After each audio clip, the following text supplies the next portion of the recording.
Hi అండి, అందరికీ నమస్కారం. Welcome to Sandeshri vlogs. ఈరోజు మనము 7 శనివారాల వ్రతం గురించి ఇంట్లో ఏ విధంగా సింపుల్గా చేసుకోవచ్చో దాని గురించి వివరిస్తాను.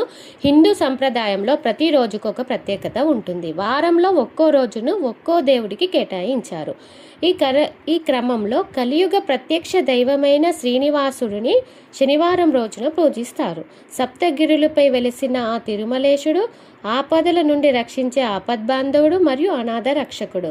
అయితే మనం గత కర్మల ప్రభావంతో జీవితంలో ఎన్నో కష్టాలను అనుభవిస్తుంటాం. వీటికి కర్మఫలదాత అయిన శనీశ్వరుడు ప్రభావమే కారణం.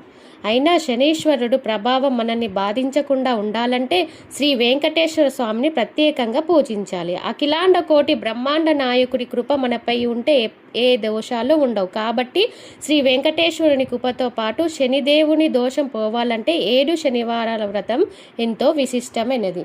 ప్లీజ్ లైక్ అండ్ సబ్స్క్రైబ్ చేసుకోండి. Thank you.